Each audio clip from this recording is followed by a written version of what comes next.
Yeah, it means a lot. You know, it means a lot. You know what? Let me explain something to you really quick. Oh, we got to fix this. Hold on here. What are we doing? What are we doing in here? Okay. All right. I don't know what we've done in here, but we have to redo it. We got stuff all over the place, Dave. We got video all over. What are we doing in here? Jays, what have we done in here? Anyway, we'll get somebody to fix it, knows what they're doing. Halftime show. Slide over here at least temporarily. So there we go. Terry Ford, David here. Look what I found in a chair, Dave. I found me $1 bill. Mike 1 was working. Yeah, but the video's all messed up. Oh. The video's got this mic here and it's got you. It doesn't have where it should be. That's what I'm saying. What are we doing in here? We got videos all over the place. Want me to work on fixing that over here? Yeah, we got to get that back to we can stay on a 2, but stay on a 2 because Elijah and Jay will use the same thing as we tell people things that they don't care about. Yeah. Our video. But I think the important thing is I got $1, baby. Wow. Look at that. Wow. I know. You know, see, other people find like $100 bills and $20 bills. I find $1. Hey, be thankful for your blessings, man. I'm guessing. No, I want a 20, Dave. I don't want $1. Take the $1, go down the street, buy a lottery ticket. Yeah, and then win nothing. Exactly, I'll win nothing. Are they $1? I thought lottery tickets were more than $1. They have $1 tickets. Do they? Yeah. You know, I'm not a real lottery player. Not that because I'm so wealthy. No, obviously by the way I dress, I'm not. It's just I never think about playing the lottery. I just don't. Unless it's like $7 billion. No one gets up like $7 billion and everybody plays. Yeah. I just play because, I don't want to not play because maybe I'll win $7 billion. Even though I never do. So this convenience store I sometimes go to near my house, somebody won $200,000 on a scratch off there. So you've been buying tickets there every day since? No. Because they're not going to have another randomly, one. Right. It's not going to happen again. Exactly. That's the problem. Because if a place like that wins, people start buying them for their. No, that was it. The odds are it's not going to happen again, most likely, right? So, would you ever do a lottery ticket where you pick the numbers 1, 2, 3, 4, 5, and 6? Should I say yes to that? I wondered. Yeah, sure. Yeah, it has as much chance of winning as any other numbers you've had. Because, again, most people try to use some fancy system to win. The cat's birthday. Right. All right, halftime show. We appreciate you hanging out with us. Terry Ford, David Harris here. Tyler hopped in for Bill this morning. He'll also do that Fridays. Bill's taking a couple of days off this week as we go till 3 here on the game. All right, a few things happening over the 3-day weekend. Baseball-wise, some good news. KJ Scobie coming back. And also Bo Hollins, the 2 freshmen, will be back. And, and Talmadge LeCroy also will be back. So that's a good thing. And Ethan Petrie had an interesting social media post. We'll get to that in a minute. But getting Scobie and Hollins back is important because, again, they were 2 freshmen who really showed some potential and ability. Had some really good moments as they were learning the ropes as freshmen. And I don't know, I just think that if you were looking to build upon whatever foundation you could have laid through the wreckage of last year, those are 2 guys you want to hold on to. And so it's good for South Carolina that they did hold on to Scobie and Hollins. And also, I think what that does is maybe turn down a bit of the noise around the program with what has come out from sources to John Whittle of Big Spur about some of the goings-on in the worst season in program history. The idea you can get those 2 guys back is a good sign. And Ethan Petrie, and I'm just going to paraphrase, basically Ethan Petrie put out a social media post saying, appreciating his 3 years as a Gamecock and a lot of love towards South Carolina, and then saying, don't believe everything you read, which was interesting. And what does that mean? I guess basically what it says, but it didn't say don't believe anything you read. Just don't believe everything. So a little cryptic, but so, keeping Scobie, keeping Hollins was good for the program over the weekend. And of course, South Carolina is not, no one has addressed the post by John Whittle from last week. Will South Carolina even comment on it? I don't know.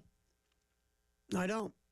But, at the end of the day, and everybody's different. People say, well, if you don't comment on it, that tells me it's true. But then if people get up and start commenting on it and start, talking about a certain way, they'll go, oh, did you hear they were talking about it? Yeah, it's true. So sometimes it's in a no-win situation, but South Carolina might not address it at all. We'll see. They might just move forward in the world we live in the news cycle world we live in.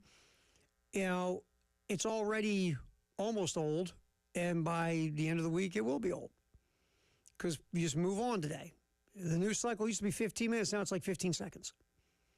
But, if it were me, I would probably address it just to, let's face it, have a statement, and then we move forward. That's probably what I would do with it. Something like, look, we understand there was a post written about South Carolina's 2025 baseball season. We, as a university, as a program, whatever, are always looking to improve and evolve, and we'll continue to do that going into 2026. No, we'll leave no stone unturned to make sure we get this program back to being what it should be. And then I'd just be done with my comment and move on.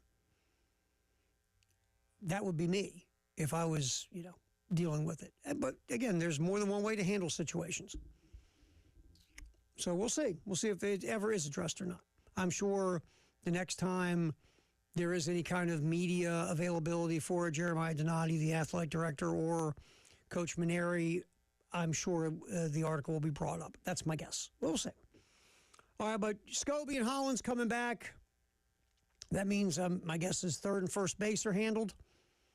There's a lot of work to be done in the portal. Who knows how many players go in the portal? Who knows what you can get coming back through? We'll see. But yeah, there's a lot of open jobs. A lot of potential if you want to come play right away. Going into 2026 for South Carolina for the baseball program. Softball, man, wow. What a roller coaster, right? Game 1 on Friday. South Carolina rolls to an easy victory. Saturday, you're up 3 in the 7th. You get to 1 out away from going to Oklahoma City in the College World Series, and just a great story. Doesn't work out. You lose the lead in the 7th. And then you get shut out 5-0 in Game 3, and UCLA is going back to the College World Series, what I think is the 433,000th time. But it doesn't take away from a great season. You still got some key important members of your core coming back for next year. You do have to replace your best starting pitcher, but you still have a lot to build upon. And it was a great year. Make no mistake. And yeah, is it like what could have been, and oh man, that you were 1 out away from going to the Women's College World Series?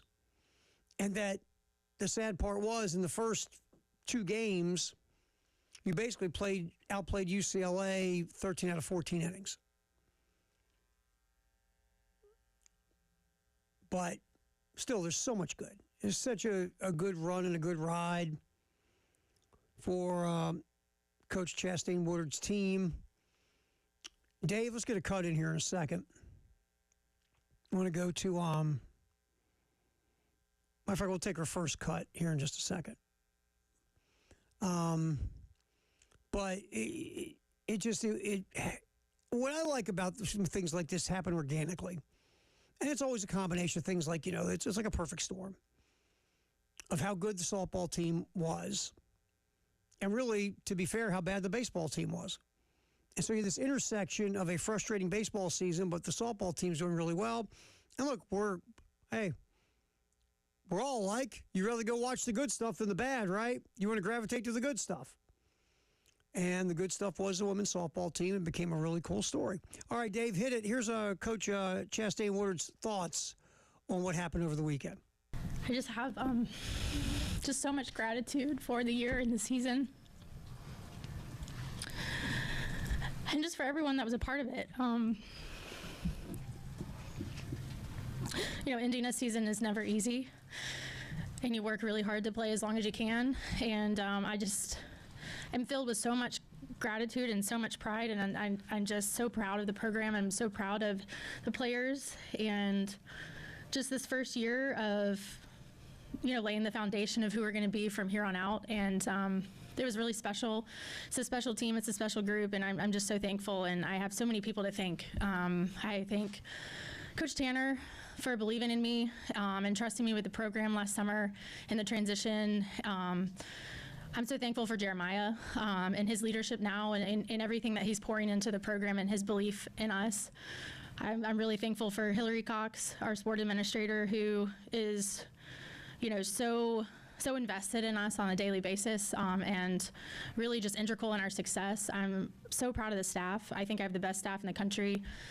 And we pour hours and hours and hours of work into these players and into this program, and I'm really proud of the work that they did, and just really proud. I'm just so proud of the players, and it's like I said, it's never easy to end a season, and obviously there's a ton of heartbreak and disappointment that we didn't make it to Oklahoma in the World Series, which is where this program belongs. 100%, it's where it belongs, and it's good enough to be there. We have the best fans in the country. And we're just really proud. We're really proud of our logo and everything we accomplished this year. Hats off to UCLA. They made it tough on us today, and I wish them nothing but the best in the postseason. But I'm grateful to lead this program, really proud of where it's at, and really excited about the future. When you lay a foundation like this one, you're really excited for what's to come, and yeah. So that is very emotional. Coach Chastain Woodard after that series, and we'll play in the next segment talking about coming off of that just gut-wrenching loss in Game 2 when you're so close to shutting the door and punching your ticket to Oklahoma City in the Women's College World Series, and then you lose on a game-winning homer by UCLA, and then you got to kind of get it back together, ramp it back up, and get ready to rock and roll for Game 3 the next day. So we'll hear thoughts kind of how that process played out for South Carolina's softball team. David Ayers here. It's Terry Ford. Tyler he hung out this morning. He doesn't want to do 3 shows for some reason, Dave. I keep trying to get him to do it, and he's just not down with it. Slacker. Absolutely. Well, I think we have to start questioning his work ethic. Absolutely. Just saying. I'm glad you're with me, Dave. We'll hear more from Coach Chastain Woodard again.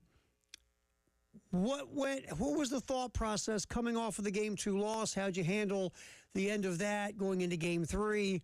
And we'll hear that next. It's the halftime show. Terry Ford hanging out with you. We go to 3 on the game.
Halftime show.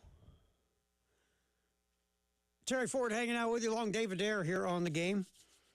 All right, obviously we kind of investigating a little bit of what's going on baseball, softball-wise. Baseball, KJ Scobie and Bo Hollins both announced they will be back next year. Talmadge Leecroy, who was hurt during the season, also has announced he'll be coming back. Roman Kimball has hit the portal over the weekend to the surprise of no one.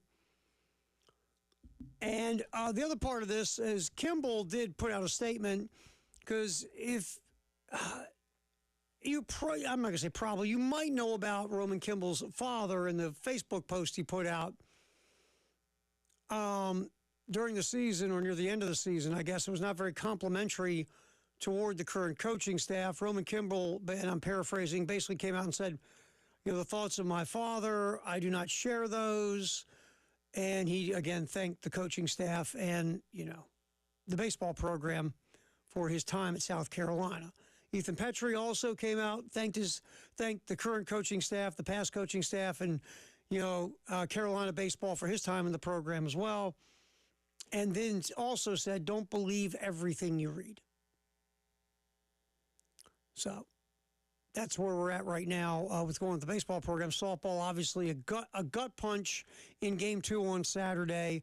You're 1 out away from going to the College World Series, and then you lose on a game-winning home run.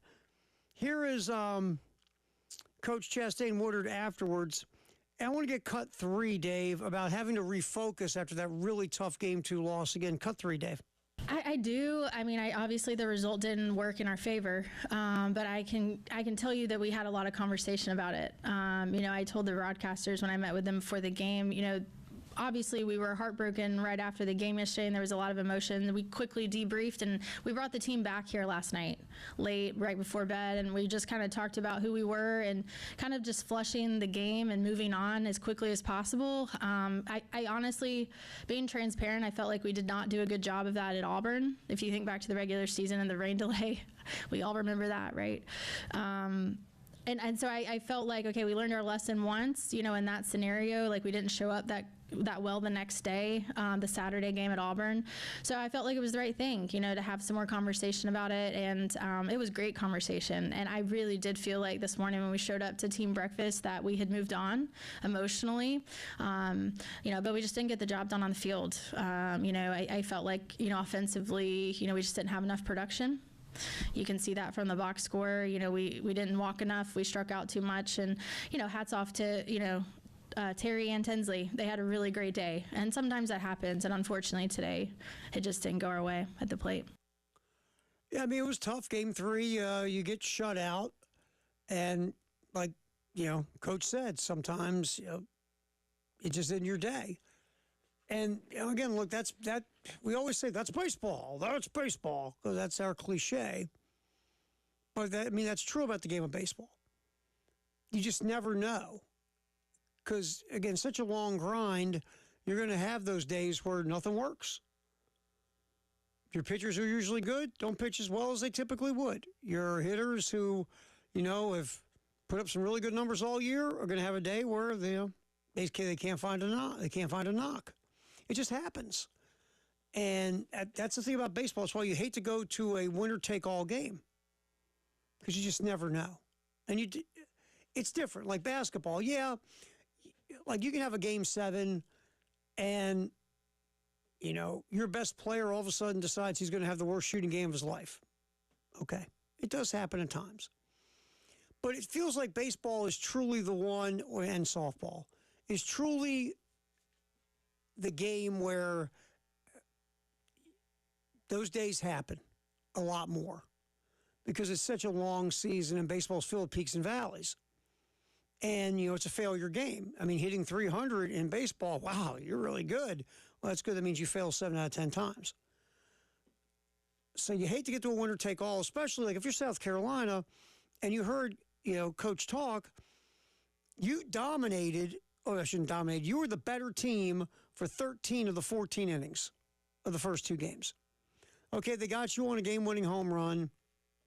So you heard the process of talking about it, getting through it, flushing everything out.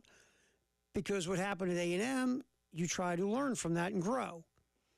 and go, okay, we're going to handle this another way. This is the way we're going to go with this one. The last time it really didn't go well for us. But unfortunately, you come out and you lose game 3, 5-0. How much of the residue or the stink of game 2 got carried into game 3? You always feel like there is some, right? As much as in today's sports world, athletes and teams and coaches all talk about, look, the next game. You can't do anything about the last game, it's over. It's about the next game. You don't want the last game to beat you twice. Now, how much of losing that game the way they did, how much did that hurt the Gamecocks in game 3? I don't know. It always feels like it does, though, right? When you have victory like that close, and then it gets pulled away from you, and then you go out and lose the next game, it feels like that game 2 lingered. Whether it's fair or not, whether it's true or not, that's always the way we see it because that's what it really, basically what it looks like. It just does. So it was, yes, the last, 8 innings of that series against UCLA, it doesn't take away from what a heck of a season Coach Chastain Woodard had and the women's softball team. What you're hoping is you're keeping some of your core together, especially everyday players. That's great. You can build upon it. And this is just the beginning. That's your hope. But it was a really excellent first year. Chastain Woodard hit the portal, especially at Charlotte, where she was coaching, brought some players with her. Those players were phenomenal for the most part. And South Carolina was really close to getting to the Women's College World Series. And we'll get some more Chastain Woodard on the show between now and 3 o'clock as well. Just in case you just woke up, had an NBA game last night that was really good. And did it say anything about Oklahoma City? We'll get into that next among our Just In Case You Just Woke Up topics. It's Terry Ford, David Dare. We are going up until 3 with the halftime show here on The Game.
Just in case you just woke up here on the halftime show, NBA playoffs were last night. Oklahoma City made it 3-1 over the Minnesota Timberwolves. I mean, it was a really good basketball game. Just from being close, and there was, each team is throwing haymakers at each other. Minnesota, despite the fact their two best players didn't do a whole lot, they combined for 21 points, Anthony Edwards and Julius Randle, but the Timberwolves bench was fantastic. Some of the other role players stepped up, and the T-Wolves somehow hung on, and the game was tight all the way through. But Oklahoma City, their top three guys, Gilgeous-Alexander, also throw in Williams and Holmgren, and those three guys, I think, scored 94 points combined. And Oklahoma City gets the win, going up 3-1 on Minnesota. That game was in Minneapolis. And look, Oklahoma City has been the best team in the NBA all year. And they have just, honestly, they have skull-kicked people all year. They didn't play in a ton of close games. So the thought was, if you give them a close game in the postseason, will they be able to handle it? And so far in this postseason, the close games they played, they've handled for the most part. We won last night. I mean, Minnesota made big shot after big shot to cut the deficit to 1 or 2 or tie it. Oklahoma City always had an answer. Just always did. I mean, Jalen Williams was money, hitting big shots, hit a few threes that were large in this basketball game. Chet Holmgren had the defensive play of the game late with a block. And Gilgeous-Alexander he dished out 10 assists to go with 40 points. I mean, when your top three players step up and basically carry you the way Holmgren, Williams, and Alexander did for Gilgeous-Alexander did for Oklahoma City, I mean, you want a lot more of that, especially with Williams. Williams is, he's been a little up and down the postseason until the end of the Denver series, and since the end of the Denver series until now against Minnesota, Williams has been really good. And Oklahoma City needs him to be really good because it can't just be Gilgeous-Alexander. Holmgren and Williams have to play well. And the one thing I liked about last night was Oklahoma City on the road, taking punch after punch from the opposition, threw their own punches back even harder, and they pull a win. And I think, I'll say this, and I said this when it happened, winning Game 7 against Denver, I thought was big for this team. In that series, there were two big games. Coming back from 9 down in the fourth quarter to beat Denver was huge, and then winning Game 7 against Denver was big. Denver, nobody played more Game 7s than Denver. I mean, it was probably their biggest road test ever in a Game 7 against Oklahoma City here in the last couple of years. But still, Denver, they got the rings. They won the championship a couple of years ago. The core of that team's still together. Nikola Jokic is arguably the best offensive player in the league. And against a bunch of guys with championship experience, Oklahoma City went out there and just smacked them. And I thought, now they have the confidence they can beat a championship caliber team. Is Denver as good as they were a couple years ago? No. But this is the core that won that championship. And I think that's when you're a young team and you haven't done it yet. Those are the kind of games that get you to where you need to be. And like last night, Oklahoma City playing in a close game on the road. Minnesota dropped 41 in the fourth quarter. But Oklahoma City scored 38. See, when the Oklahoma City defense failed them, and that Oklahoma City defense is the best in the NBA, their offense stepped up. And on the Minnesota side, real quick, Anthony Edwards, he had a comment about, he made the right basketball plays last night. Edwards struggled. He just flat out struggled. He was 5 of 13 from the floor, 1 of 7 from 3. And Oklahoma City did everything they could not to let Edwards beat them. They were like, we don't care if the rest of these dudes beat us, but you're not beating us.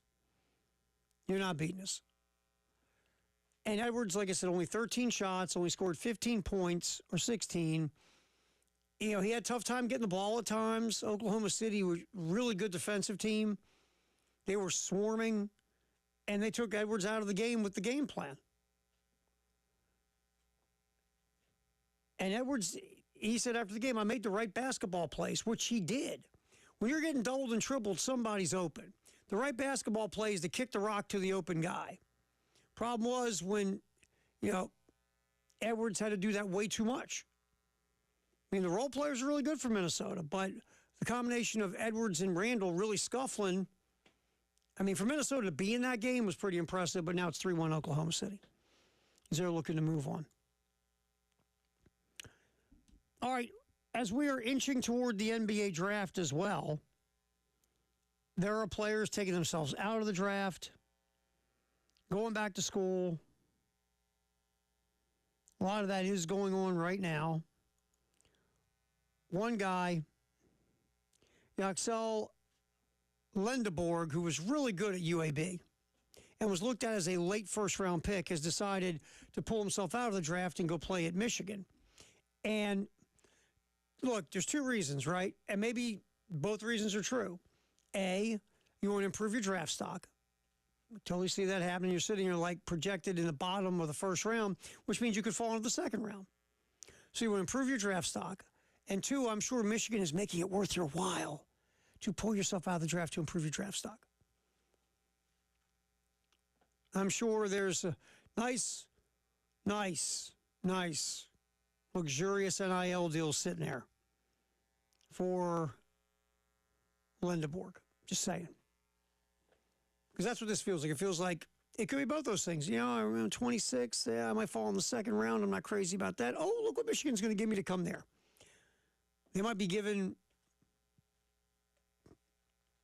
Lendeborg something close to what his, maybe with the 26 picked lottery slot is. Remember, you're going to make a little bit over $2 million at least in the first round of the NBA draft.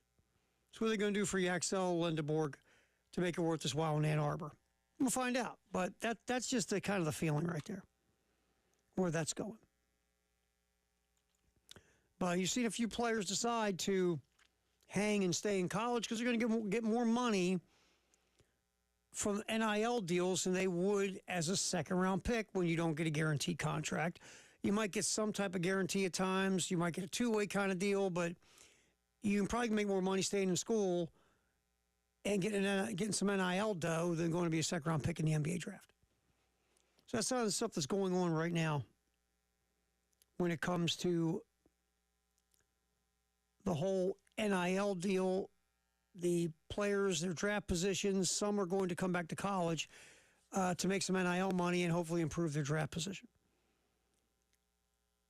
All right, of course, Memorial Day has a ton of baseball games, a ton of them. Shohei Ohtani hit his League 19th home run for the Dodgers. Ohtani's just ridiculous. It's just ridiculous. It's unreal. Unreal. If he gets himself back again to being the pitcher that he was before Tommy John, he's even scarier. It just is. And of course, the Dodgers won that game. Ohtani led the contest off with a home run, 7-2. Braves, they were off. They'll get back going again tonight. Well, the Atlanta Braves, I'll give you that. They're in Philadelphia taking on the Phillies. Braves still hovering around 500. Phillies are sitting in a much better position in the NL East. Again, it's early. There's so much baseball left to play, obviously. Long way to go, man. Just a long way to go. Right now, Atlanta, sitting, 8.5 out. A couple games under 500. The Phillies are in first. Mets are a game and a half back in second. And, of course, you have the wild card. There's a lot of things that have to go down here before we look at who's got a lost season, who's got a good season, bad season, whatever the case. Atlanta's just had injuries, and they've scuffled, and now they're starting to get healthy with Ronald Acuna Jr. coming back, who is back officially, hit a home run his first at bat, which is pretty wild. But the Braves have plenty of time. They just do. A long way from being over. Because, again, when we talk about wild card positions, the Braves are what? Let me look at that real quick. They're 5 back in the wild card. So 8.5 back in the division, 5 back in the wild card. To take area, go up against the Philadelphia Phillies. That is tonight. All right, just in case you just woke up, getting you caught up on what's happening in the world of sports. Firehouse Sub Text the hour is next, 803-404-6100. Do not forget, speaking of Firehouse, Schroeder's Roadshow taking us to, I believe, Camden, David Air, for a 9 to noon Gamecock Central takeover of the Firehouse. We always thank our buddy Larry at Firehouse Subs for letting us hang out and eat subs and do it on the air. It's really cool. They do. They bring out, Dan, you don't know, David, because you're not allowed to go. But, I mean, it's just a table full of subs. Wow. You want to go next time? Yes. You can't. You're more valuable here, Dave. I used to work at a radio station in Camden. It's on the second floor. Really? There was a sub place across the street. Subway? Firehouse? I don't remember. What was it? Remember? I wish it was a firehouse. Oh, Firehouse is the bomb. So I would put on a long record. Mm-hmm. Well, I'd call on the phone first, order the sandwich. A long record. Put on a long record. Put on a record. Did you take the bird's beak and put it on the record? Sure did. Mm-hmm. Then run across the street, get my sandwich, come back up, eat it. No one was ever the wiser. Well, now they know. Good job. He's blabbed it to everybody. It was 1983. Real quick, my first radio gig, I was doing Sunday morning sign-on, right, like everybody did back then. And I was out pretty late the night before. So I get to the Sunday morning sign-on situation, not much sleep. And I take a pill. I used to take a pillow and an alarm clock with me, because you'd start the program, because there were canned programs. I would set the alarm for 22 minutes and I'd go to sleep. Then I wake up, get ready for the next one, start it, set the alarm for 22 minutes and go to sleep. So I get to noon, right? The guy supposed to take over for me at noon doesn't show. I'm calling him. He can't make it. He can't do it. He said, Mom won't let him. He has some stupid excuse. And I called everybody else because, again, I've already been there for like 6 hours, right? Nobody's answering. So it's about 2 o'clock. I haven't eaten. I feel like crap. I said, screw it. So the next time I put on one of these programs, I get in the car, drive to McDonald's. I got the station on because I'm so paranoid, right, that something's going to happen and I'm going to be like nowhere to be found and the place is going to explode. Drive to McDonald's, get my Big Mac extra value meal, drive back. Nobody ever knew. No, I did. I'll tell you really quick about that gig. The guy kept doing that, and I told the owner of the station, if he keeps doing it, I'm going to quit. So if the guy did it, finally I had enough, I turned the stations off, played the Star Spangled Banner, put the key up on the door, and quit. All right, Firehouse Up Text the hour next here on the game.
Firehouse Subtext, the hour. We're talking about, Carolina baseball and softball in the first couple of segments of the show. And we had a texter say, why are the players covering for the coaching staff as all this alleged toxicity exists? It's a great question. And again, we can sit and surmise, throw it around. Why would they? I mean, not everybody's experience could be the same. That's number one. Different players can be treated different ways. Number two, sometimes people just don't want to air the dirty laundry.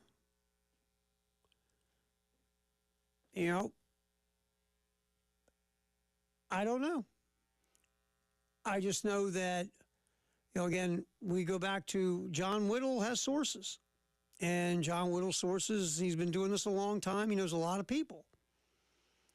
And so John Whittle also vets his sources. And he's not going to put a story out there that he does not have solid backing of what is being said to him. He's not going to throw something out there halfway.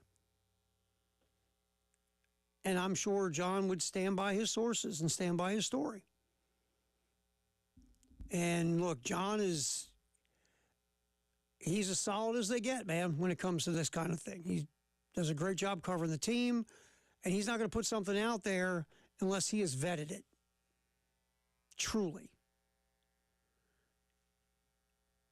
And, if there are players standing up and saying, well, don't believe everything you read, or, well, what my dad said doesn't represent how I feel about the baseball program.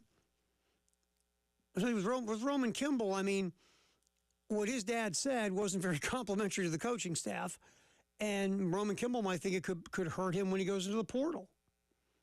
And Roman Kimball's looking for another opportunity to kind of, resuscitate his collegiate pitching career. And maybe he doesn't want anything negative out there that could hurt him in any way, shape, or form when it comes to hooking up with another team. He wants as many options as possible, is my guess. Ethan Petrie, I mean, he's leaving, right? Maybe he doesn't want the program in a bad light. Maybe he thinks if he can help him out by saying, don't believe everything you read, he's had a really nice 3-year run. He's going to be most likely no worse than a second-round pick in the MLB draft.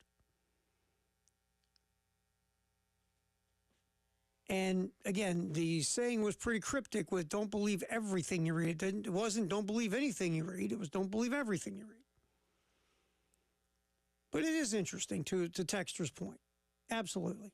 Why? So we yipped about that a bit in the first couple segments. We even said, hey, look, there's reasons for a lot of stuff. I mean, with KJ Scobie coming back and Bo Hollins also, that's great. I mean, that was our question last week is, with these things that allegedly are going on, according to sources, can you keep two building blocks like Scobie and Hollins, who had some really good moments last year as freshmen? That's what you're looking to do, and so far it seems like you're 2 for 2 on those guys. Talmadge LeCroy will come back, the veteran. He was catching until he was hurt last year. Had played third base previously, but LeCroy will be back as well because of the injury timeline. LeCroy can get back. So that's good news for a baseball program that needs all the good news it can get, just to be fair. All right, a lot of football in the 1 o'clock hour. Mike Furrey, the wide receiver coach. We'll hear some thoughts from Coach next on the game.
So we're going to do some football and nothing but football and all football in the 1 o'clock hour, sponsored by Atlantic Windows and Doors. Except real quick, Dave. So, we got the video stream going, right? Obviously. And I come in, I sit my bag down, whatever the case. And, sometimes you forget you got the video stream going, right? You just do. We've gotten to the point now where it's just kind of here, right? In the beginning, everybody was all being really careful about everything because, it's new and, people can see what you're doing on a video stream. But then after a while, you forget. We've been doing it over a little bit over a year now, right? But, yeah, last January, wasn't it? I believe. It was a year ago January, wasn't it? We started it? Sounds right. Yeah. So it's been almost a year and a half. So I'm sitting here getting stuff out of my bag, and somebody sends me a message, hey, what else you got in that bag besides toothbrush and toothpaste? I'm like, oh, that's right. It's a video. Well, you basically live here sometimes. Yeah, pretty much. So, matter of fact, next segment, I'm going to go take a quick shower and then come back. I'm going to go to the fitness center in the basement and get a quick shower. Work in the basement? Huh? The basement, the gym down the basement? Yeah, gym down the basement's good. Solid. Does your key fob works? Yeah, my key fob works. Mine stopped working. I just want to know. Well, that's the first step in, you know what happens next, Dave. Oh, yeah. Starts with the gym. Starts with the gym door doesn't work. I used to work across town, the next thing you know, the vending machines won't take my money anymore. I shouldn't screw with you like that. I really shouldn't. You got that PTSD. Me and Gunner.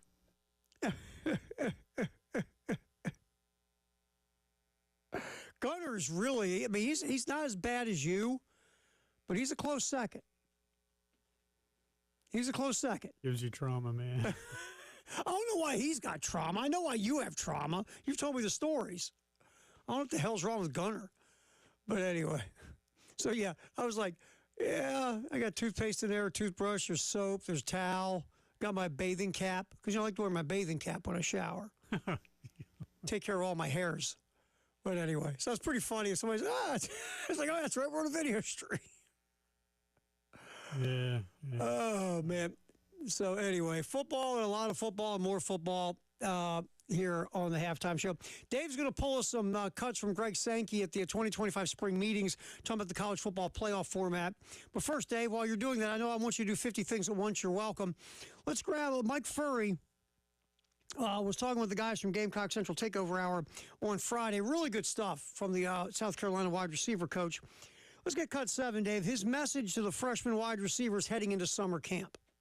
Yeah, really, my message the whole time was how fast can you become a veteran in this program, and that means you better get in, you better get sunk in, you better get your body right, you better get your mind right, you better get caught up, and you better be able to put yourself in a position to compete because I'm not going to look at you as a freshman when you come back here and at the end of May, and you've had 4 months now to.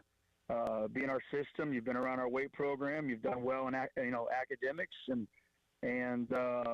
obviously with spring ball. So you have a lot of experience already to get ready for the season. And so my message to them the whole time has really been all of them. How fast can you guys get up to speed to allow you to go play? As a with a better mentality here when you come back in May.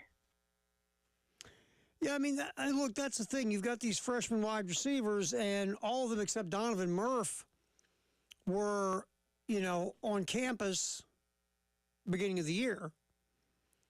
And, okay, we had you here in the spring. You got a little acclimated to stuff to a point. Now come back even more ready to rock and roll as you go to summer camp. And if you're a freshman wide receiver, and I get you got a lot of stuff to do. I understand it. I get it. It was tough enough when I was a freshman in college, much less playing college football. I had to find the important things, like where were the keggers and things that really mattered. But no, when you're playing college football, obviously you got a lot. That is a ginormous time suck for you, and you still have to figure out the college student stuff. So I understand. But you want to do everything in your power to be ready. You just do. And I know it's tough. When you're 18, there's a lot of stuff you want to do, but you got to push it aside temporarily and get yourself as ready as you can be, mentally and physically and emotionally, because you have a shot to play. Yes, the wide receiver room, you have, 4 guys coming back that you feel like right now are number one on the depth chart in some way, shape, or form. Or, you look at it, you think Nick Harbor, Mazio Bennett, you got Brown, and you also have Jacobs. And those 4 guys are returning. You figured they would get a decent amount of snaps. But there is room for any of these freshmen to get in there, whether it's Rowe, Clark, Sellers, whoever. Cyrus, there is opportunity, so you want to take advantage of it and be as ready as you can be. So you can get some run. It's really that simple. All right, also here's Furry. Dave, get ready. We'll get cut 8. We just heard about the freshmen. Now let's talk about the returning wide receivers, those 4 guys we just spoke of with Harbor, Jacobs, Brown, and Bennett. Cut 8, Dave. Yeah, I'll tell you, I know there's a lot of hype around these freshmen that are coming in and the 5 that were there in the spring, and obviously Donovan Murph coming here starting on Monday. But, I think the thing that I wanted to look at when these kids come in, when these kids came in December, January was, what's that going to do to the guys that are already here, and how does that push them? And, how do they grow up? How do they continue to develop their game? And I think, outside of the noise of all the freshmen coming in, when you look at a Vendravius Jacobs or a Mazio Bennett and a Jared Brown and a Nick Harbor, you're talking about 4 guys that have absolutely taken their game, maybe not just to the second level, the next level, but beyond. I know there's a lot of talk about Nick Harbor and the spring that he had. I'll be the first one to tell you, Nick Harbor looked like a football player this last spring, and that's exciting. Mazio Bennett looks better than what he looked like in the fall. Vendravius Jacobs, again, we know his skill set when he came in from his previous school, and you look out this spring, and he's making probably the second or third most consistent guy, most productive guy in the room, and finished it off with an almost 100-yard game in the spring game. And then we all know about Jared Brown. I think Jared Brown has the potential to be one of the most dangerous football players, when he has the ball in his hands, and that's kind of been his rap ever since he's been in college, and we saw that against Missouri when he took the the 1 or 2 yard screen for 40, 50 yards for a touchdown. And so for all those guys, I think the best thing that's happened to those guys is they've been in our system, but at the same time, you got a lot of good freshmen coming in. These guys are respected, and these freshmen have shown up fearless, wanting to learn, and they've gone out and made a lot of plays this spring. And I think what that does is create a lot of competitiveness in your room, and it's pushed Mayo, it's pushed Nick, it's pushed Jared and Vendravius. And so, but the coolest part about all of it, I will tell you, is all 10 of those guys they're all friends. They all respect each other. There's a lot of energy in that room. Brian Rowe, if you go back and watch the majority of our spring, every time Nick made a big play or Mazio made a big play or whoever it was, B. Rowe and Mazio and Jared Brown are all running around happy for each other, high-fiving each other, and that creates confidence in our room.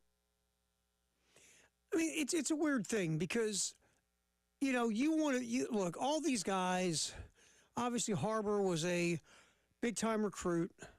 Bennett was a 4-star. Brown had some success for a couple years at Coastal, running out of the slot. Jacobs has a lot of ability and was a 4-star at Florida State. And then you have all these 4-stars or high 3-stars as freshman wide receivers. So everybody wants to play. Everybody wants, to be one on the depth chart. So you have the competition part of you want to be better than the other guys.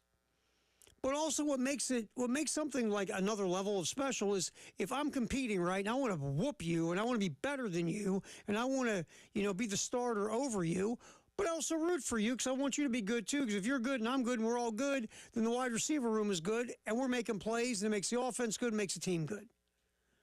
So it's this balance. But if you can get both where everybody's competing, but it's not where you're hoping the other guy sucks, so you can get the spot, but you're like, no, I want him to be good. I just want to be better. That's really where you want to be, right? Again, more Mike Furrey off of Gamecock Central Takeover Hour on Friday. Talking about Nick Harbor.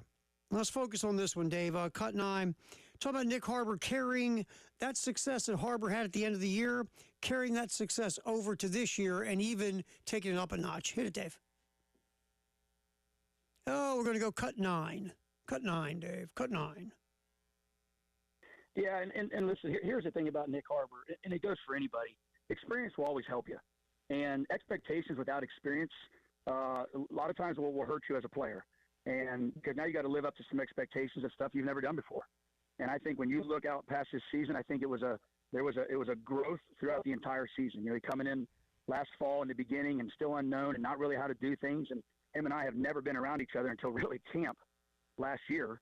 And as you guys know a little bit, I'm all about the details, and I believe that anybody that can become a great route runner and high football IQ and understand the game, you can develop someone tremendously when you have some of those traits. But a lot of those traits come by experience, and Nick's never had that.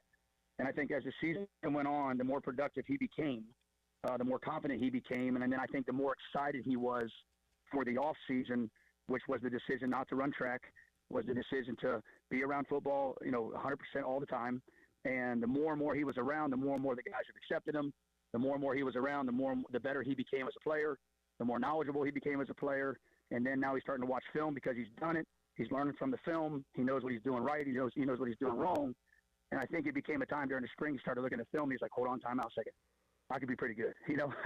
I can use my body. I can outrun people. I can make contested catches because I'm bigger than everybody else. I can compete with anybody. And so I think there was a growth there. But as I tell Nick, I don't believe you ever stop growing until you retire. And it's his job now to continue to do that. And I'll do the same thing with him and push him. But completely happy. He's happy. He's in a great spot right now mentally about his game, and excited to get him back here on campus and watch him continue to grow, not just as a player now, but as a leader too. Because, again, when you're 6'6", 250 and you're on a 10-100, everybody's going to look up to you to see what you're doing. And but if you're not being productive, then you know how that works. But at the same time, now he's doing his thing. He's got a great attitude, a great mindset. Yeah, I mean, look, Nick Harbor, I think it's a combination of a lot of things with Harbor. He was successful at the end of the year.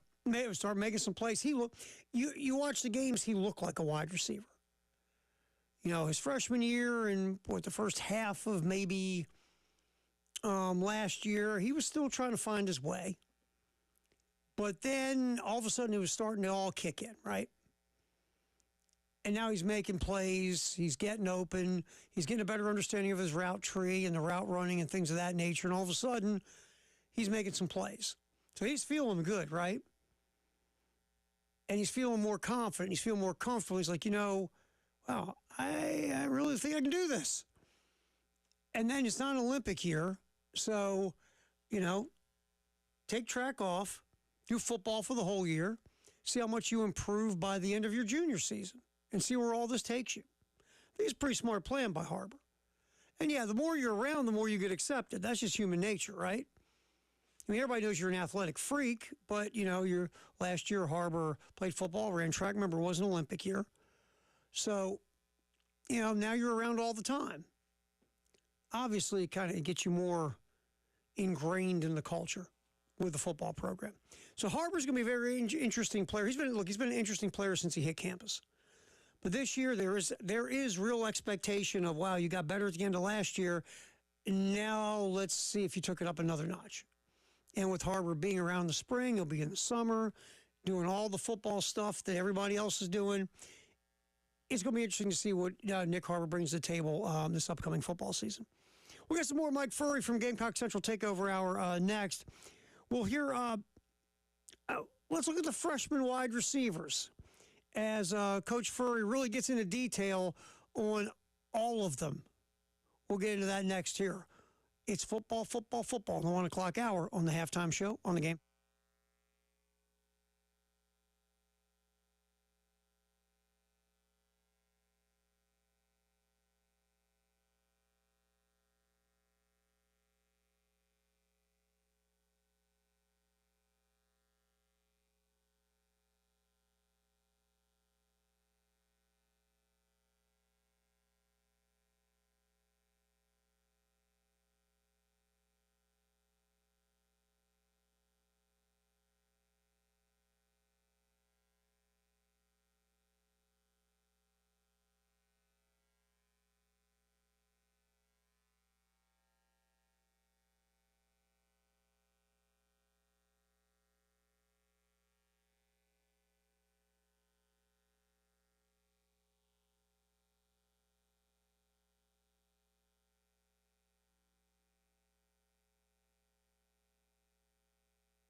We're babbling nothing but football in the 1 o'clock hour, sponsored by Atlantic Windows and Doors here on the game. Terry Ford hanging out with you, David Dare, Captain Dave punching the buttons for us as we go till 3 o'clock. Then Jay and Elijah will take over with the postgame show. All righty, back to Mike Furrey, the wide receiver coach at South Carolina, was on the Gamecock Central Takeover Hour on Friday. Talked about a ton of really interesting stuff. He really broke down the freshman wide receivers, and we'll use these, I guess, through the week. We're not going to throw them all at you at once. We'll just kind of go in order of how Mike Furrey talked about them. We'll start with, let's get cut 10, Dave. Here's Furrey discussing Malik Clark. When you look at a Malik Clark, you have size, you have speed, you have catch radius. He's got high football IQ, and you got a competitiveness in him that I think he's got a chance to become a really good player, and it's up to him to be how fast he wants to become that good. I mean, Malik Clark, we saw him, make a couple plays in the spring game. And that's the thing about all these wide receivers, these freshmen. They all showed you a moment or flashed a moment of something positive in the spring game. And Clark had the touchdown catch, if my memory serves me. So Malik Clark gave you a little something. And, yeah, catch radius, he's 6'2". So Clark is one. All these freshmen in some way, shape, or form you can keep an eye on. But that was talking about Malik Clark. Let's get cut 12, Dave, in here real quick. Here is Furrey talking about the other freshman wide receiver who had some really good moments in the spring game, Brian Rowe. When you look at a Brian Rowe, as you guys are seeing throughout the spring, he's probably the most explosive, electrifying guy that we have in our football program. He's got a savviness and a skill set that he brings from being a phenomenal basketball player where he can maneuver in and around people and he can catch the football really at any different angle, which is exciting. And so, and he's pretty dynamic with the ball in his hands. Kind of reminds you a little bit of Jared Brown a little bit, even though he's a slender build. It's just how he maneuvers with that ball. I mean, Rowe was making some plays in the spring game. You could see the quick twitch after the catch. You threw it to him. He actually caught it, got himself available and being open. I mean, Rowe had a nice spring game. And, yeah, he might not be the biggest dude in the world, but, Furrey's talking about, man's got ups, no doubt. And through the week, we'll play you some more of the cuts on the freshman wide receivers. There's Malik Clark and Brian Rowe. All right. We're doing football and more football in the 1 o'clock hour, sponsored by Atlantic Windows and Doors here on the game. Terry Ford, David Dare. Greg Sankey talking at the 2025 SEC spring meetings. Sankey discussed the college football playoff a ton. And here is Sankey discussing the different formats that have been kind of thrown around. Hit it, Dave. So our athletics directors met 3 weeks ago, looked at a set of formats. We have interest in some. We're not committed to any particular format. I have, over time, talked about, hey, let's just have the fill-in-the-blank number best teams. That goes back to 2019, 2020, playoff expansion. I've reiterated that. I think our room has an interest in a different model. We'll see how that conversation manifest itself this week, and we'll look a little bit more deeply at different ideas, which will put me at some point in a better position to answer those questions. Look, there's been a lot of different stuff around for this playoff format discussion. There's been, the Big Ten and the SEC will get 4 auto bids. The Big 12 and the ACC will get 2. There's been some talk about 4 for the Big Ten, 4 for the SEC, 3 for the Big 12 and the ACC. There's been 14 team stuff, 16. It feels like it's going to go to 16. To me, just get to 16. Let's be done with this. Get to 16 and let's roll. Dot all your I's, cross all your T's, do whatever you got to do with the TV networks and Mickey Mouse and Rupert Murdoch and whatever you got to do. Just get to 16 and move forward. Let's call it a day and keep it at 16. That's just how I feel about it. And look, the auto bids, I'm not crazy about that idea with you, and each league is automatically going to get 4 or 2. I mean, the Big 12 this year was nuts. I mean, you could make a case for, okay, one team getting in, because there's a bunch of teams that were better than average, and maybe even good, but were they playoff worthy good compared to some of these other squads? So that's kind of the risk you run, with some of this. Now, look, the SEC, if you win 4 auto bids, those 4 teams should be legit. If you look at last year, for an example, you had Texas and Tennessee and Georgia all make the college football playoff without auto bids for the league besides the conference champion. On the outside looking in, if you went by a 16-team model, on the outside looking in, obviously in the SEC, South Carolina, Ole Miss, and Alabama. They just missed the cut. So the SEC had 3 in and 3 just missed. And those 4 are going to be solid. Now, the Big Ten had Oregon, Penn State, Ohio State, Indiana. I thought Indiana was a little shaky, but Penn State, Oregon, Ohio State, obviously solid. And again, Indiana was undefeated. So those 4, you go, okay, I get it. But, again, I talk about the Big 12. The ACC, I mean, Clemson got in, they beat SMU. There was a conversation about SMU. But in an auto bid world, those 2 would have been the auto bid from the ACC, and the Big 12 would have gotten Arizona State, who was sitting at 12, and BYU was next at 17. All right, let's get Greg Sankey talking about some of these different models and auto bids and the strength of schedule stuff. Here's Sankey discussing more about the college football playoff. And I think you can't just run down a college football playoff selection idea without thinking about, well, if we play 8 or 9 games, what are the impacts? That's the depth of analysis we're looking at. We also look at, we can go through the analytics and show the rigor of our schedule is different than anyone else's, period. And we had a learning session in September at the CFP about strength of schedule. And strength of schedule isn't everything, but it is an important factor. And I remember very clearly one of the messages was, if you play the top-ranked team and the 130th ranked team, those 2 games average out to 65.5. If you play 65 and 66, they average out to 65.5. And so the advisor said, you're just as well playing 65 and 66. Here's my problem. But for maybe 1, maybe 2 teams in a year, we don't have 65 or 66, and everybody else has a group. It's 60 and below.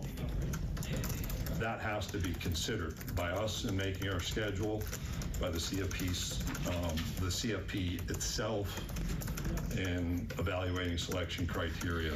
And while I've one voice asking for that kind of clarity and information, that hasn't exactly changed the criteria as they now exist or provided clarity on how they're applied. Look, we said this all through the year, and I'm not yapping about it because we're in SEC country. I'm legit. I think strength of schedule needs to matter. I think who you play matters. And look, no offense to SMU or Indiana, but, the fact that your strength of schedule doesn't match some of these other teams that were in the running, it should matter. 11-0 isn't always equal. And sometimes a 10-1 with a really difficult schedule, to me, would have a better resume than a possible 11-0. Everything's fluid. Every situation's different. Point is, and I said this at the end of last year, this college football playoff committee needs to come up with a criteria like a tie-breaking scenario like the NFL does. What's the most important thing, okay? Obviously, get one loss record out of the way, head-to-head.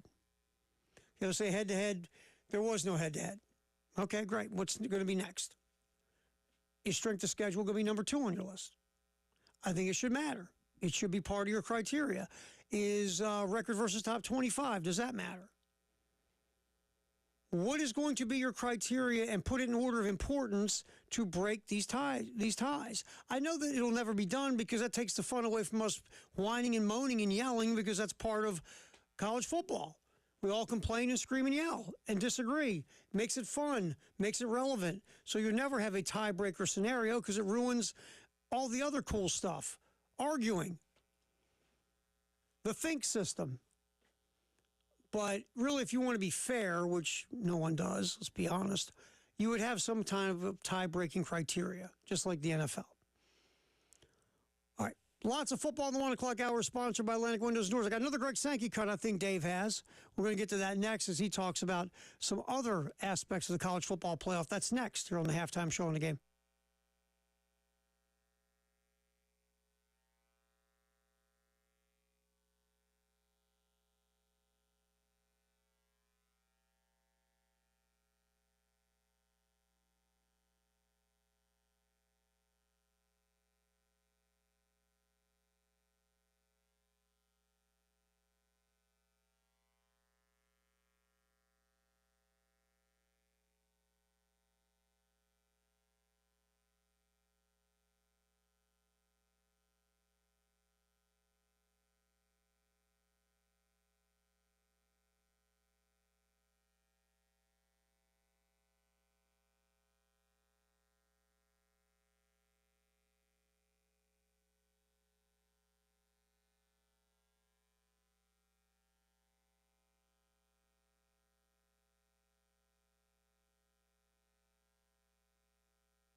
All right, we're just blathering about football in the 1 o'clock hour, sponsored by Atlantic Windows and Doors here on the game. Terry Ford, happy you can be hanging out with us. Obviously, like always, we go till 3, then the post-game show will take over with Jay and Elijah here on the game. All right, so we're getting some Greg Sankey in here from the 2025 spring meetings.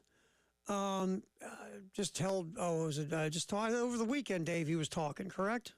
I believe, yeah.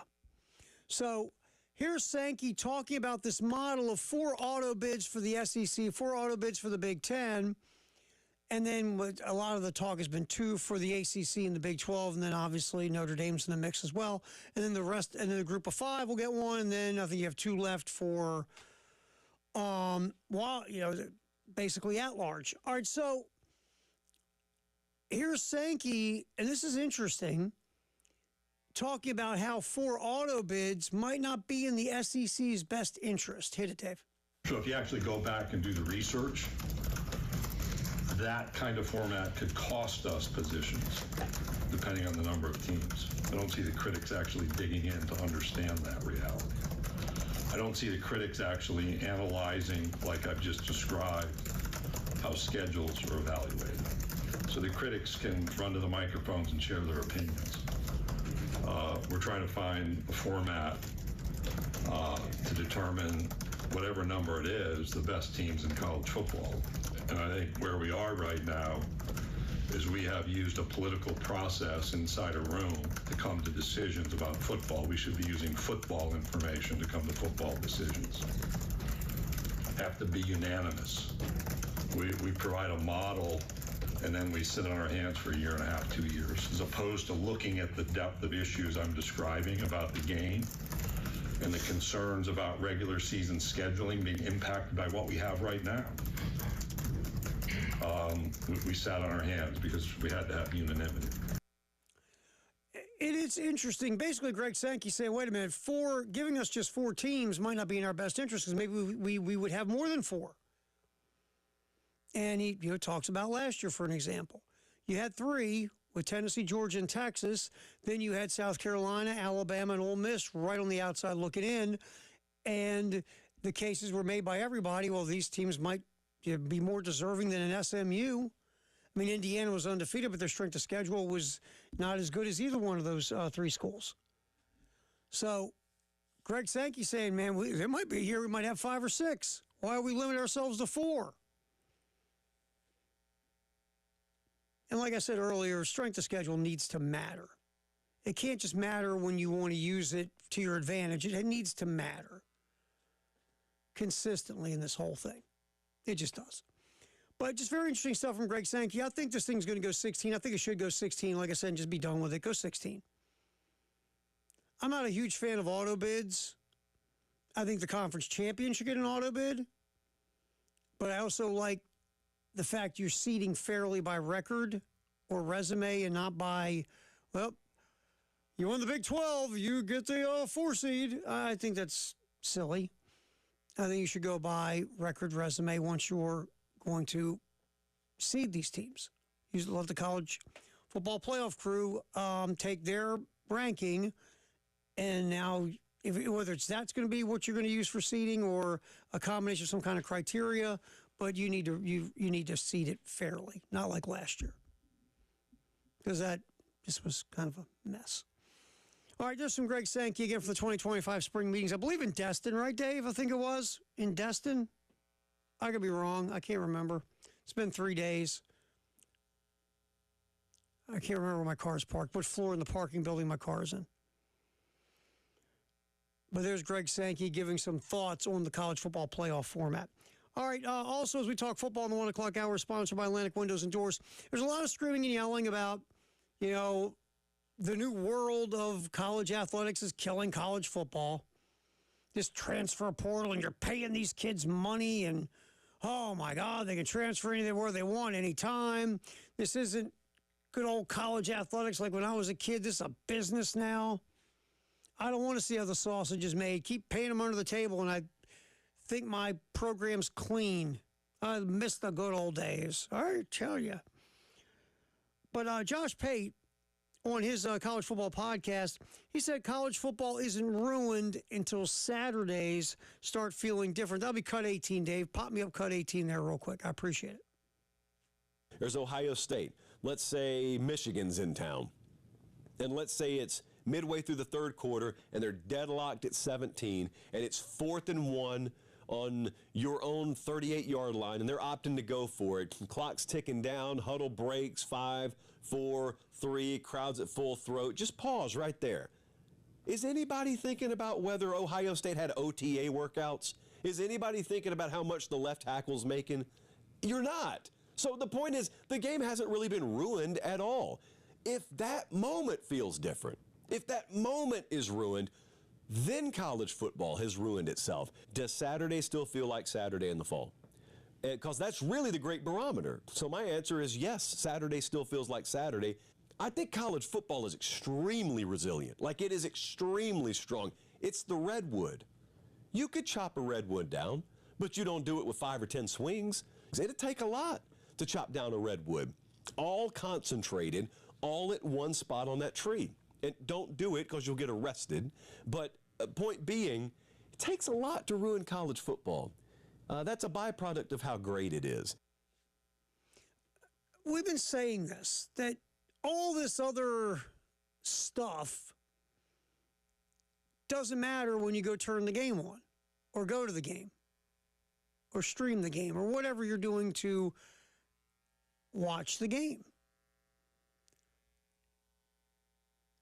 The ratings are ridiculous. So the people that are screaming gloom and doom because they don't like what's going on around the game and saying the game's being ruined, it's not being ruined. It's still the game. And Josh Pate said what we've been talking about here. You know, you're playing a football game. Nobody's talking about the NIL deal for the center. Unless the center, shoots a snap 50 yards over the quarterback's head, and everybody goes, how much is he making NIL? But really, it's not going through your head, or all these other things aren't running through your mind, that all these ills of college athletics. You're just enjoying a game. You're watching a game.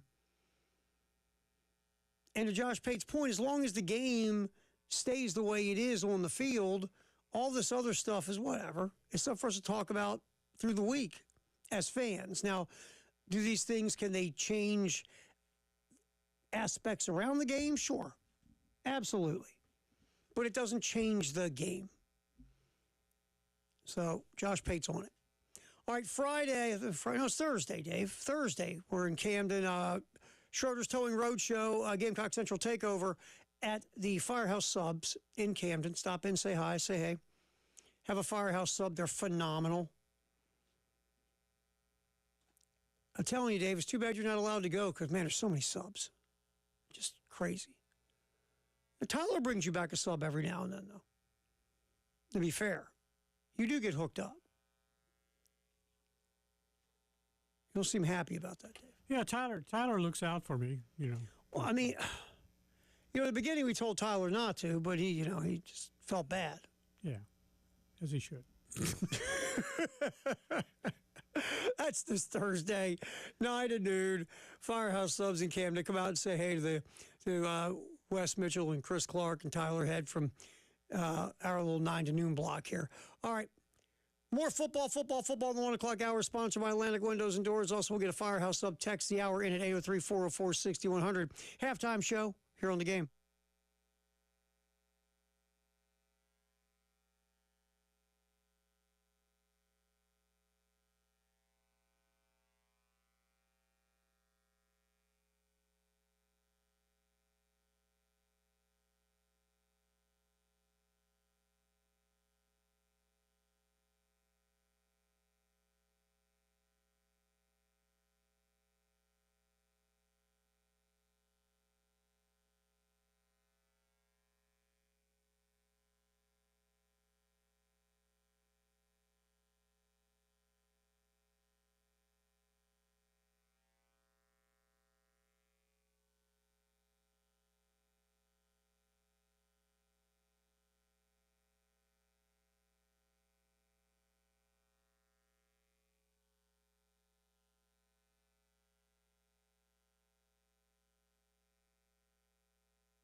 Firehouse Sub text the hour 803-404-6100.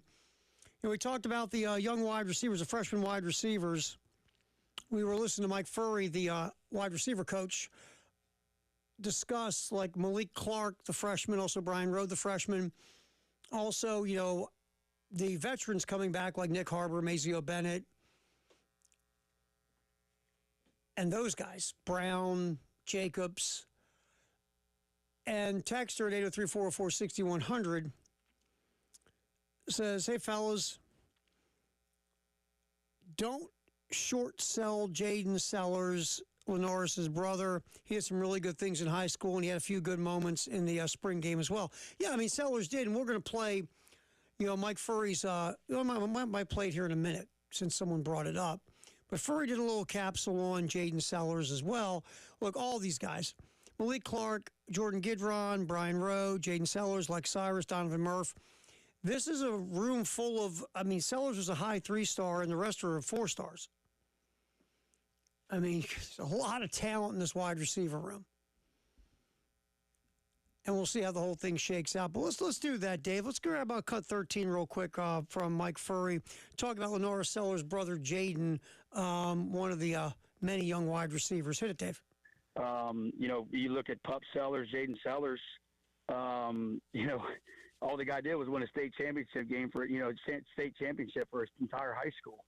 And he really did it by himself throughout his entire senior year. So he's probably the most well put together football player when you talk about all the qualities that it takes to be a football player. The kid's tough as all get out. He's smart. He's really dynamic with the ball in his hands. He can play running back, played a quarterback in high school, so he can be a big-time utility guy. And so he's got a lot of traits in regards to that. Look, you got a bunch of guys with different skill sets in Clark and Gidron and Rowe and Sellers and Cyrus and Murph. And you just roll the ball out and everybody have at it, and may the guys who play the best, move up the depth chart. It's really simple. A lot of these guys gave you a little glimpse of something in the spring game. Now, does the spring game mean anything in the big picture? Of course not. But you saw, wow, you threw the ball to that guy. He really was a natural hands catcher. That's great. Or this guy keeps getting open in the spring game. That's interesting. Or, how's this guy adjust to a throw? Things like that. So it's a room filled with possibilities. And, watching the spring game and seeing how some of these guys naturally, caught the ball or adjusted to throws or whatever the case, got open. You saw some athleticism, quickness, some ability to possibly get a lot of yards after the catch. You go, all right, you had 4 veteran types coming back, and you added all these freshmen. I see why maybe you didn't go in the portal and go grab a receiver. Or how tough was it going to be when you got all these receivers to begin with? Some of these freshmen will get redshirted. But that's 10 receivers if you look at Jacobs, Harbor, Brown, and Bennett coming back. And then you had these 6 freshmen, 6-4, carry the 1, multiply by 4, divided by pi, third power. Yeah, that's 10. It's a crowded room. There's a lot of ability in that room. And we'll see if that ability can turn into huge production. But a lot of ability in that room. Appreciate the text, like always, 803-404-6100. I'll tell you, Dave, I'm watching the SEC track and field championships are on, and I think it was the women's 5,000-meter run, and one girl hit the deck, another girl hit the deck. Look like somebody stepped on somebody. It was ugly, man.